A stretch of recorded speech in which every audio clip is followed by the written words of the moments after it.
নমস্কার বন্ধুরা, আজ আপনাদের পড়ে শোনাব গজেন্দ্র কুমার মিত্রের লেখা গল্প আশীর্বাদ। নিরাপদ তার বক্তব্য শেষ করে বসবার পর কিছুক্ষণ, প্রায় মিনিট 2, অত বড় হলটা সম্পূর্ণ নিস্তব্ধ হয়ে রইল।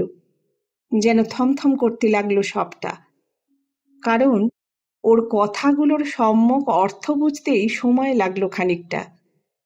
তারপর একটু একটু করে ব্যাপারটা বোঝবার সঙ্গে সঙ্গেই একটা মৃদু ধিক্কার এবং বিদ্রূপের গুঞ্জন শস্য শীর্ষে বাতাস লাগার মতোই সেই বিপুল ছাত্র সমাবেশের এক দিক থেকে আর এক দিক পর্যন্ত ছড়িয়ে পড়ল।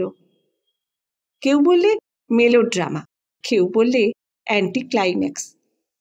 সহপাঠীরা বললে, ও চিরদিনই অমনি পাগল, দেখছেন না কি অদ্ভুত বেশভূষা। প্রিন্সিপালের মুখ লাল হয়ে উঠল।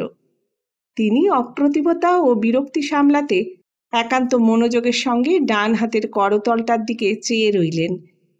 আর এই নাটকের যিনি প্রধান নায়ক, প্রবীণ অধ্যাপক চারুচন্দ্র দাস, ক্ষমাসুন্দর হাসিতে মুখটি রঞ্জিত করে প্রসন্ন দৃষ্টিতে চেয়ে রইলেন ছাত্রদের দিকে।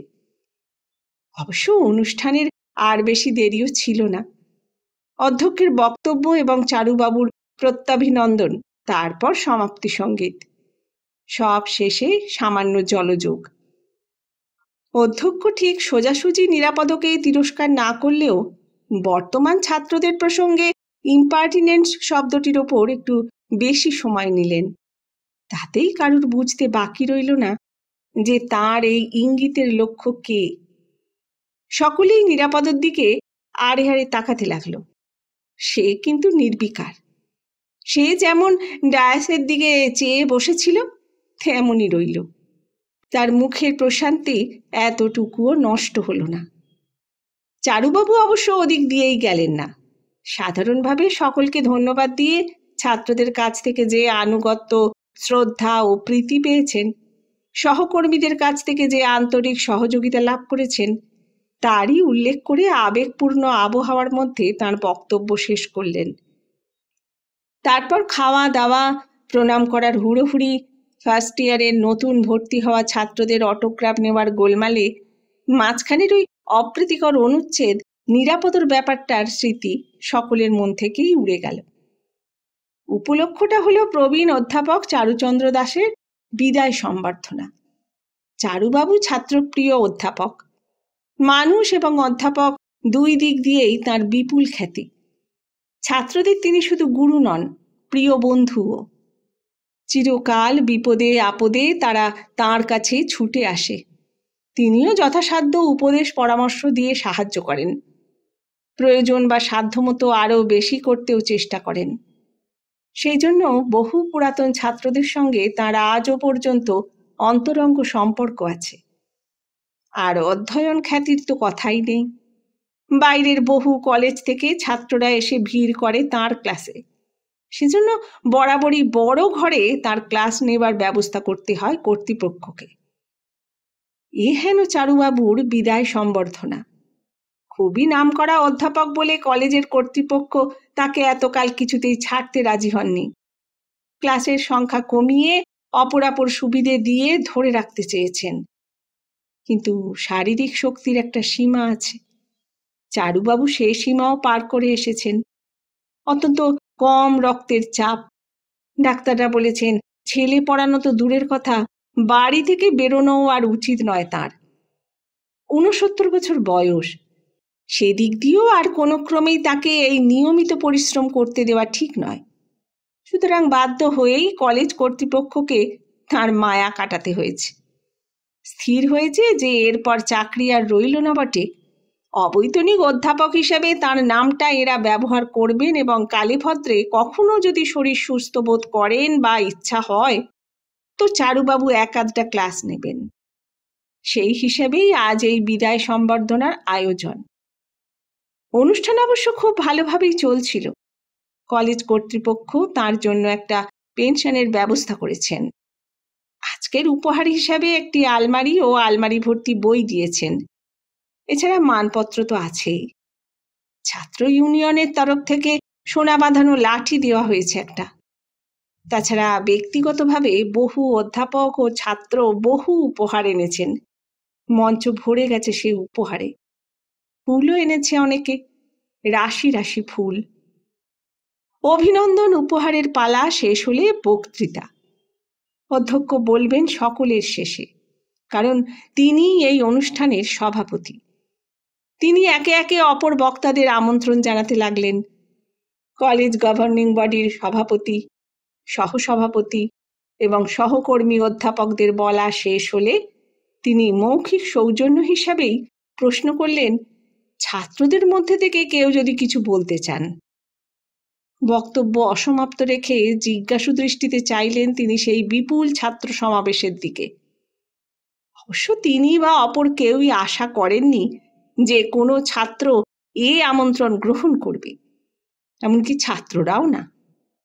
কারণ ইউনিয়নের সেক্রেটারি অভিনন্দন পাঠের সময়ই তার বক্তব্য শেষ করেছে। কিন্তু উপস্থিত সকলকে বিস্মিত করে সেই সমবেত সহস্র দৃষ্টির সামনে একটি ছাত্র উঠে দাঁড়ালো। থার্ড ইয়ারের নিরাপদ ভট্টাচার্য, কাশীর এক পণ্ডিত পরিবারের ছেলে। ফিলোজফিতে অনার্স নিয়ে বিএ পড়ছে। এখানে সে ইংরেজি পড়তে এসেছে। ইংরেজি ভাষার মাধ্যমে বিলিতি ধরনের পাঠ নিতে এসেছে।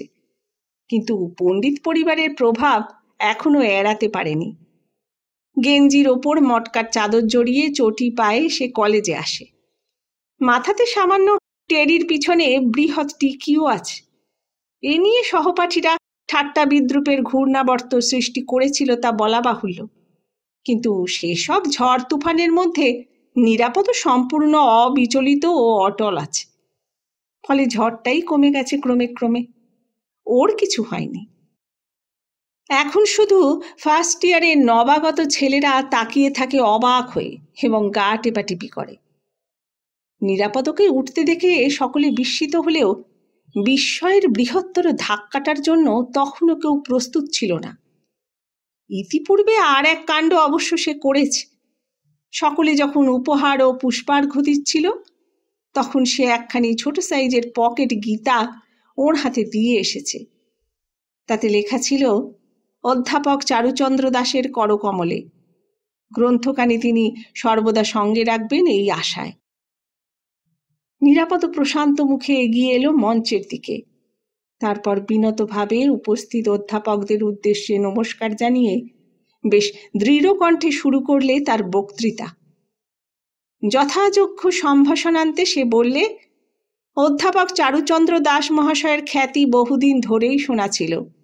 তাই এ কলেজে এসে পর্যন্ত তার কাছ থেকে পাঠ নেওয়ার সময় ছাড়াও তাকে একাগ্রভাবে লক্ষ্য করেছি।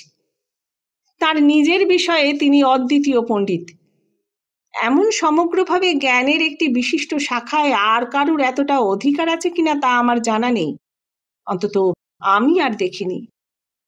কিন্তু তৎসত্ত্বেও নিজের কর্মজীবনে এতটা কৃতিত্ব লাভ, ছাত্র ও সহকর্মীদের কাছ থেকে এতখানি শ্রদ্ধা ও প্রীতি লাভ করা সত্ত্বেও একটি জিনিস আমি লক্ষ্য করেছি, যে তিনি আদৌ সুখী নন।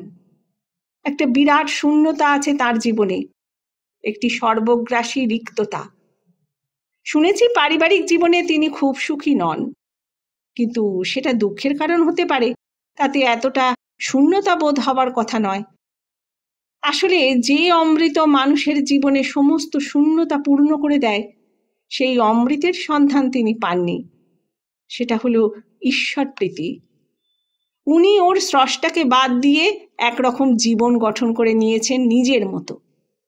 উনি হয়তো বলবেন যে উনি অবিশ্বাসও করেন না, কিন্তু সেটা বড় কথা নয়।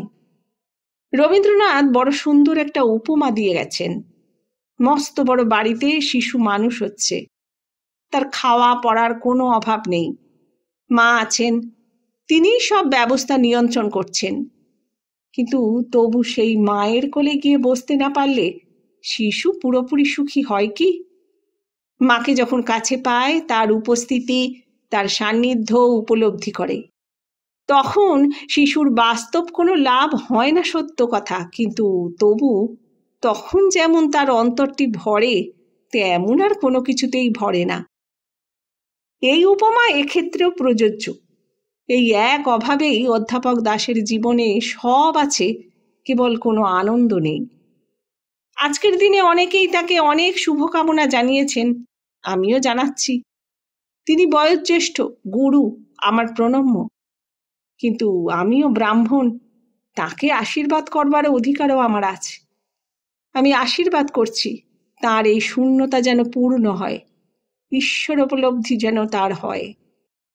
এই বলে আবারও একটি নমস্কার করে বসে পড়েছিল নিরাপদ, সেই বিরাট হলের বিপুল জনতাকে স্তম্ভিত করে দিয়ে। গভর্নিং বডির সভাপতি তার নিজের গাড়িতে করে পৌঁছে দিয়ে গেলেন। আর একখানি গাড়ি এলো উপহার সামগ্রী বয়ে নিয়ে। বইয়ের আলমারিটা অধ্যক্ষ পরে পাঠাবার ব্যবস্থা করবেন এই কথা রইল। গাড়ির চালক, ওর চাকর এবং সঙ্গে দুটি একটি ছাত্র যারা এসেছিল, তারা জিনিসগুলি ওপরে পৌঁছে দিয়ে চলে গেল। আবারও এক দফা বিদায় নমস্কার প্রভৃতির পর যারা পৌঁছে দিতে এসেছিলেন তারা বিদায় গ্রহণ করলেন। অর্থাৎ এতক্ষণে চারুবাবু একটু হাঁপ ছাড়বার, নিজের দিকে একটু একান্তে নজর দেবার অবসর পেলেন। তার ফল এই হলো যে এতক্ষণ গোলমাল ও উত্তেজনার মধ্যে যে ক্লান্তি তিনি অনুভব করতে পারেননি, সেই ক্লান্তি ও অবসাদ গত কয়েক ঘন্টার উত্তেজনা ও আবেগের প্রতিক্রিয়া তাকে পেয়ে বসল। তিনি যেন একেবারে ভেঙে পড়লেন। কোনো মতে একটা চেয়ারে বসে পড়ে চাকর কানাইকে বললেন, এক গ্লাস জল দে তো বাবা, ঠান্ডা জল। অনেকক্ষণ সেইভাবে বসে রইলেন তিনি, তেমনি একান্ত অবসন্নের মতো। ক্লান্তি যেন কাটছে না কিছুতেই। হাঁটু দুটোয় কোনো জোর নেই। এতটা শরীর খারাপ হয়েছে তার, তো তিনি ওখানে থাকতে একটুও বুঝতে পারেননি তো। আশ্চর্য। বাবু, খাবার দেব এখন? কানাই প্রশ্ন করে। চমকে জেগে ওঠেন যেন চারুবাবু। খাবার? কত রাত হয়েছে রে? তা প্রায় 11টা হলো। 11টা? ওর খাওয়া হয়েছে? হ্যাঁ বাবু, মা অনেকক্ষণ খেয়ে নিয়েছেন। একটুখানি চুপ করে রইলেন চারুবাবু। তারপর বললেন, না রে, আমি আর খাবো না। কলেজে কিছু খাওয়া হয়েছে, তার ওপর আর এখন খেলে সহ্য হবে না। তুই খেয়ে শুয়ে পড়গে যা। চারুবাবু চেয়ার ছেড়ে উঠলেন। স্লথ স্খলিত পা দুটোকে টেনে টেনে নিয়ে চললেন শোবার ঘরের দিকে। স্ত্রীর ঘরের সামনে দিয়েই যেতে হয়। অনিচ্ছাতেও চোখে পড়ল জ্যোতির্ময়ী তার অভ্যস্ত জানালাটির ধারে তেমনি স্থির হয়ে বসে আছেন, প্রতিদিনকার মতোই বাইরের দিকে চেয়ে। চারুবাবু এক মুহূর্ত ইতস্তত করলেন, ঢুকবেন নাকি একবার?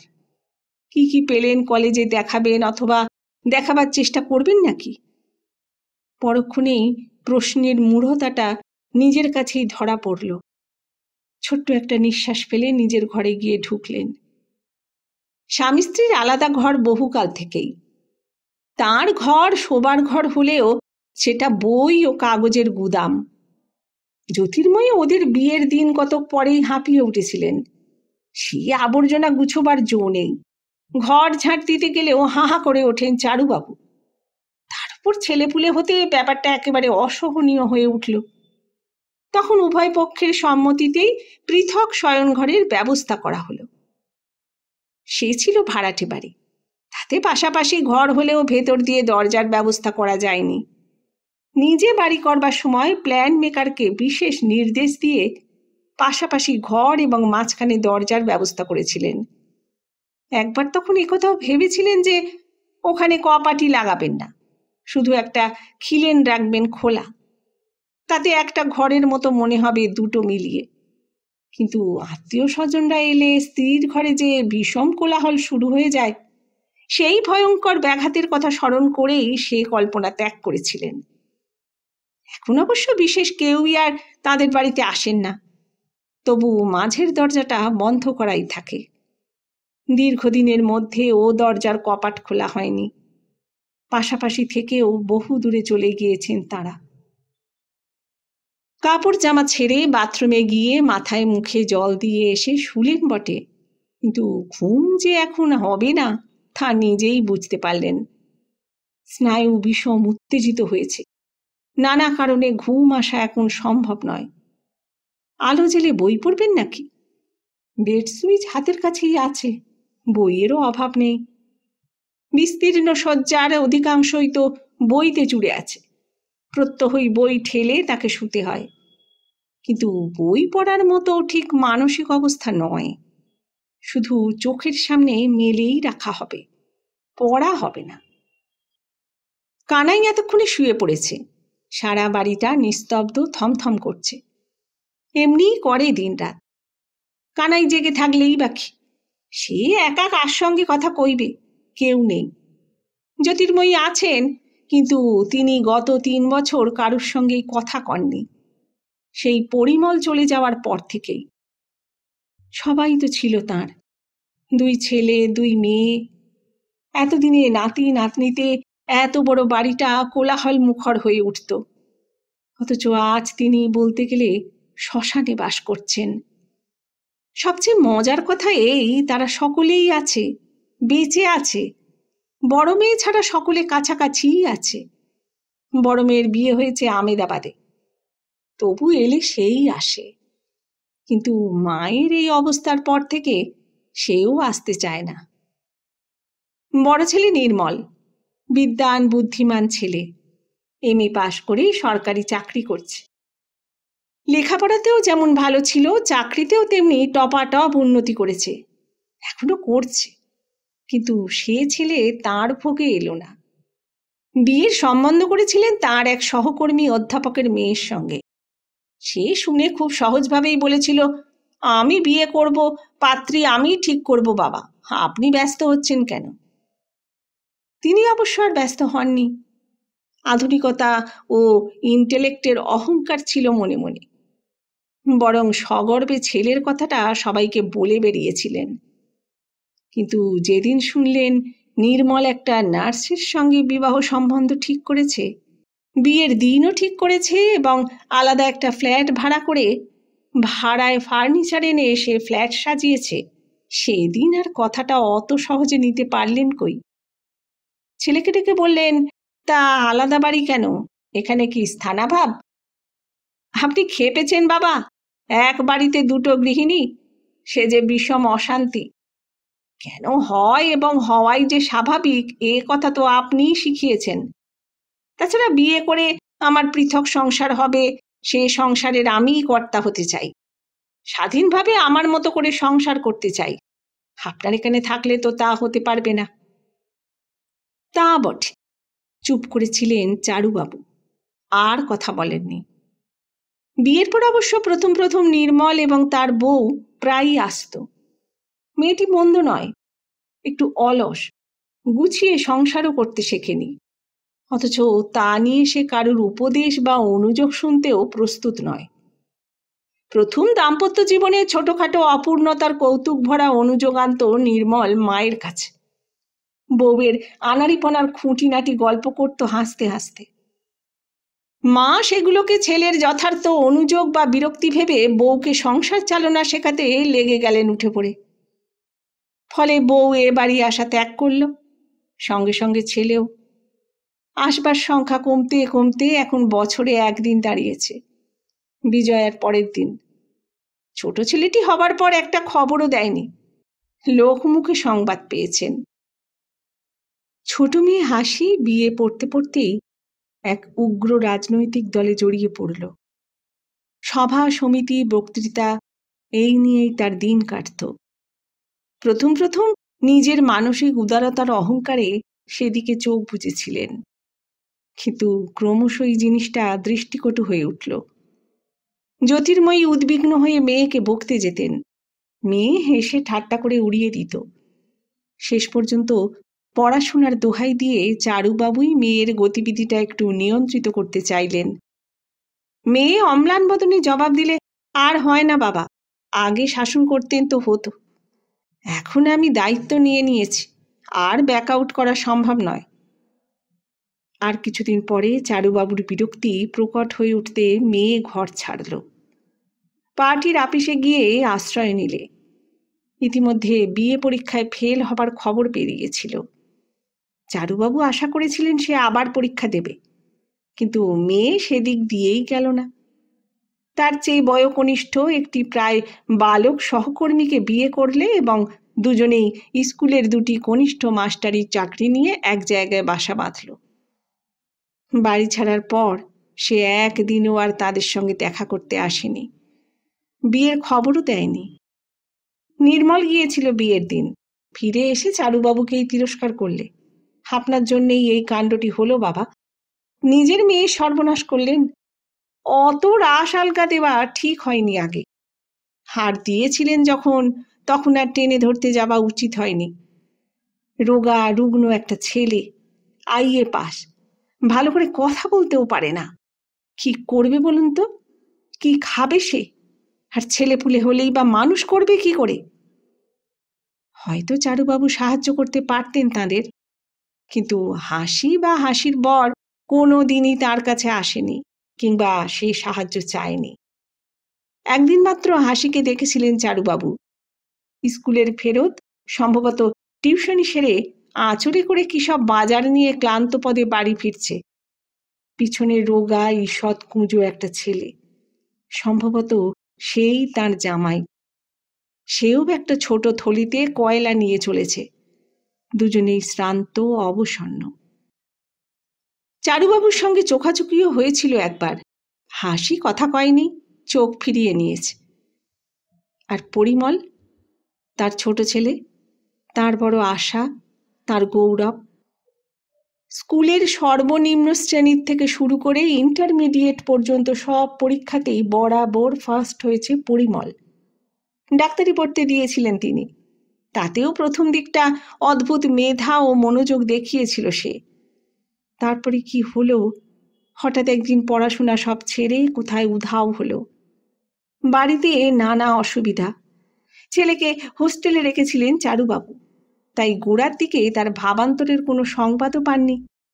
একেবারে অকস্মাৎ একদিন খবর পেলেন তার উধাও হয়ে যাবার। ওর মা জ্যোতির্ময়ী পাগলের মতো হয়ে উঠলেন। বেলুড়ে গেলেন খোঁজ করতে, হরিদ্বারে, ঋষিকেশে লোক পাঠালেন, সাধু সন্ন্যাসীদের আস্তানায় খোঁজ করতে লাগলেন। ওর নাকি ছেলেবেলা থেকেই সন্ন্যাসীদের সম্বন্ধে অসাধারণ কৌতূহল, সন্ন্যাস জীবন সম্বন্ধে শ্রদ্ধা। সুতরাং সে যে সন্ন্যাসী হতেই গেছে সেই সম্বন্ধে কোনো সন্দেহ ছিল না জ্যোতির্ময়ীর। ইতিমধ্যে দুটি রাজনৈতিক ডাকাতি হলো, একটি ব্যাংকে, অপর একটি কোন বিলাতি মালিকের কারখানায়। এই ঘটনারই দুষ্কৃতীদের খোঁজ করতে গিয়ে পুলিশ তরাইয়ের জঙ্গলে যাদের ধরলে, পরিমল তাদের একজন। 1 বছর ধরে মামলা চলবার পর ওর 8 বছর জেল হলো। সে আজ ঠিক 3 বছরের কথা। সেই সংবাদ শোনার পরেই জ্যোতির্ময়ীর যে একটা স্তম্ভিত অবস্থা হলো, সেটা আর কাটল না কিছুতেই। কথাবার্তা কওয়া একেবারেই ছেড়ে দিলেন। কেউ স্নান করতে বললে ওঠেন না, কিন্তু হাত ধরে টেনে কল ঘরে নিয়ে গেলে স্নান করেন। তেমনি হাত ধরে ভাতের সামনে বসালে কিছু খানও। বাকি সমস্ত সময়টা চুপ করে ওই জানালার ধারে বসে থাকেন। কখনো কখনো ওইখানেই একটু তন্দ্রাচ্ছন্ন হন হয়তো, কিন্তু ঠিক ঘুম যাকে বলে তা নেই। শীত, গ্রীষ্ম, বর্ষা, দিন রাত ওই এক বসে থাকবার ভঙ্গি। মাঝে মাঝে ডাক্তার এসে জোর করে ঘুমের ওষুধ ইনজেক্ট করে যান, তখন হয়তো ঘুমন, কিন্তু তারপরেই আবার ওই এক ভাব। কারো কোনো কথার জবাবও দেন না, চারুবাবুকেও না। স্বামী স্ত্রী পাশাপাশি ঘরে বাস করছেন, অথচ আজ 3 বৎসর দুজনের কোনো বাক্যালাপ নেই। অকস্মাৎ যেন একটা অব্যক্ত যন্ত্রণায় ছটফট করে উঠলেন চারুবাবু। কেন এমন হলো তাঁর? কেন এমন হলো? তবে কি নিরাপদ যা বললে, হে কি তার পাপ, পাপের ফল? কিন্তু ঈশ্বরকে তো তিনি অপমানও করেননি কোনোদিন। তোড়জোড় করে যারা ঈশ্বরকে উড়িয়ে দিতে চায় তিনি তাদেরও একজন নন। তার হাসি পায় বরং ওদের কাণ্ড দেখে। তার মনে হয় অন্তরের মধ্যে বিশ্বাসটাই তাদের বেশি, তাই বাইরে এত উড়িয়ে দেবার চেষ্টা। অত কেন, তিনি কিছুই করতে চান না। আসলে তিনি অত মাথা ঘামাতেই রাজি নন।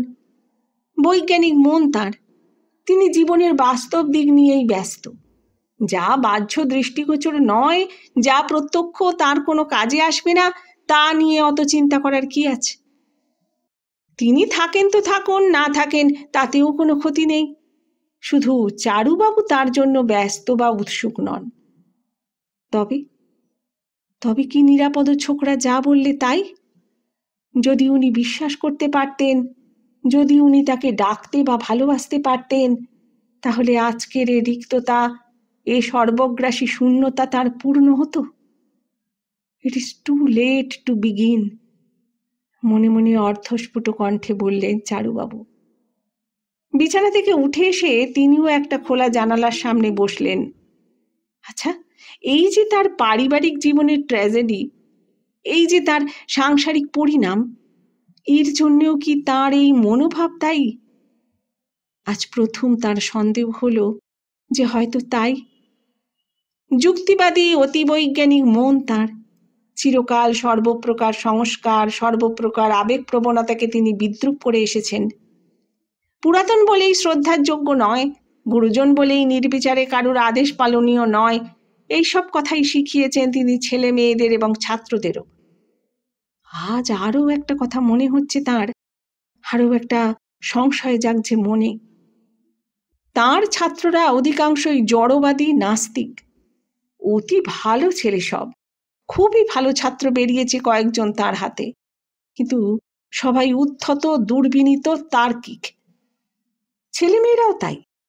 অর্থাৎ যারা যারা তার হাতে মানুষ, তারা প্রায় সকলেই। তার মনের ছায়া যাদের মনে পড়েছে, তার এই বিকৃত, কঠিন যুক্তি ও বাস্তব সর্বস্ব মন, আর তারই এই পরিণাম, এই ভয়াবহ পরিণতি। তবে কি নিরাপদর কথাই ঠিক? হৃদয় সুষমা ও মাধুর্যে পূর্ণ থাকলে তাই উপচে পড়ে। নিজের মধ্যে যদি তিক্ততা ও বিষ কেবলই থাকে, তো চারিদিকে তাই বিকিরণ করবেন। এতে আর আশ্চর্য হবার কি আছে? সত্যিই কি ঈশ্বরকে বিশ্বাস করতে পারলে, তাকে ভালোবাসতে পারলে, তাকে উপলব্ধি করতে পারলে মন সুষমায় ভরে ওঠে, মনের এ আগুন নিভে যায়, এই রিক্ততা, এই মহাশূন্যতা মধুতে ভরে ওঠে? তবে কি হাসি চলে যাবার পর জ্যোতির্ময়ী যখন দীক্ষা নেবার প্রস্তাব করেছিলেন, তখন তাতে বাধা দিয়ে অন্যায় করেছিলেন চারুবাবু? জ্যোতির্ময়ীর এই শোচনীয় পরিণামের জন্য কি তিনিই দায়ী? চারুবাবু আর বসে থাকতে পারলেন না। ছুটে গিয়ে পাগলের মতো আলমারিগুলো ঘাঁটতে লাগলেন। তার বাবার কয়েক খণ্ড উপনিষদ ছিল, প্রথম বয়সে তিনি পড়েও ছিলেন, সেইগুলো খুঁজতে লাগলেন। আছে হয়তো, এখনো আছে। এই যে কি এখানা, যাই হোক, এতেই চলবে।